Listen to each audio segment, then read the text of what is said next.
Today was scheduled to be Advocate Andrea Johnson.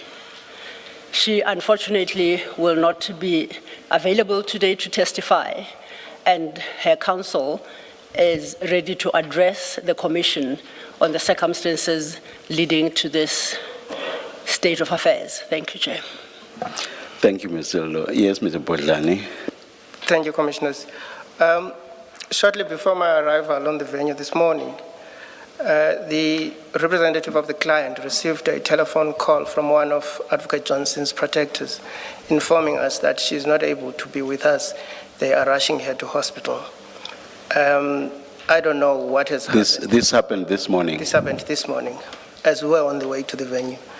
And then during the adjournment, only then were we able to get a sick note or a medical certificate from her doctor. But the client's representative were able to talk to the doctor shortly before we convened, before the adjournment we had this morning. And we were made to understand that she is with the doctor. She had some serious health-related issues that I'm not able to disclose in public, and that she is being attended to. The medical certificate in our possession indicates that she is not well, at least between today, the 13th of July, 2026, including the 15th of July, 2026. I do accept that this affects the conduct of the affairs of the Commission because the Commission had its own agenda, its own program for the week.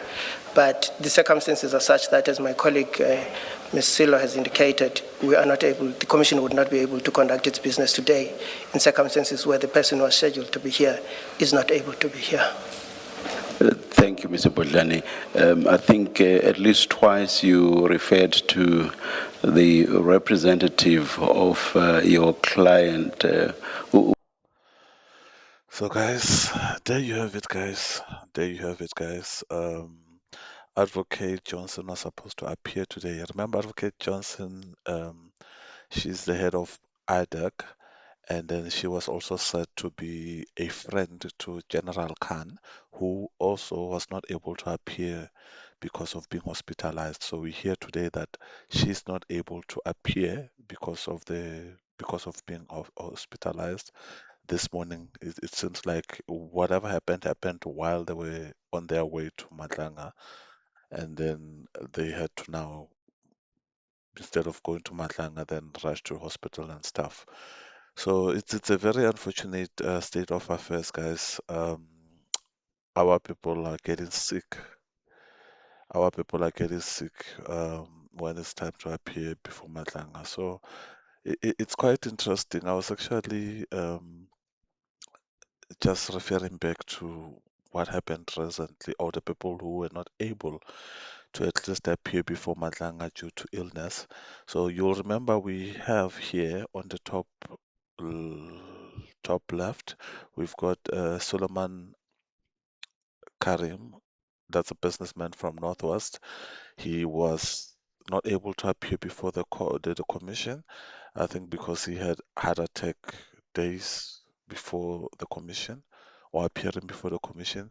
Then we had Mike van Wyk, who also, I think he came to the commission, then he had panic attacks, then he could no longer attend or appear, and he was rushed to hospital or something like that. Then we had General Khan, who was unfortunately shot, and then he could not appear. Now we've got here this lady here at the bottom right, Advocate Andrea Johnson, who's not able to attend or appear also due to sickness. So yeah, our witnesses need prayers, guys.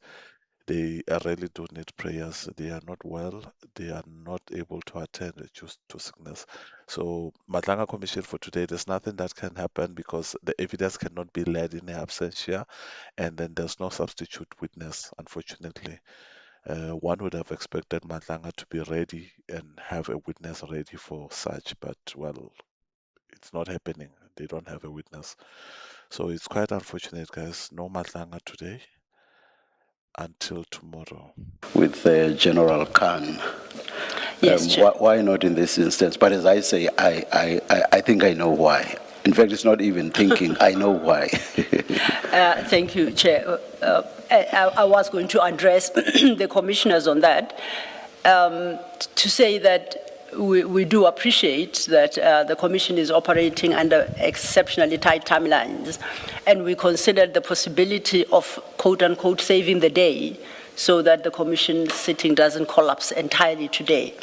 We considered that as an option, but ever so fleetingly, because the nature of Advocate Johnson's testimony does not lend itself to that kind of approach. The examples that the Chair has provided all relate to WhatsApp messages that are written, have been provided to the witness, and on the basis of which the witness would be asked questions and the witness would respond. So that allowed the evidence leaders to place that material on record without the witness, reserving, of course, the witness's right to come back at a later stage and respond thereto. Also with the evidence leaders drawing inferences as they went along, yes, on what they make of the chats. Indeed. Yeah. What I have are two statements, a statement and a supplementary statement from Advocate Johnson, both of which are narrative in nature. I don't have WhatsApp messages to engage or to share with the commissioners, and the only option would be to read her statements into record. But her statements are responding already to questions already posed. So at best, it would require me to go find the question and then read for you what she says, where she can sit in the witness box and give the narrative as she has set it out in her papers.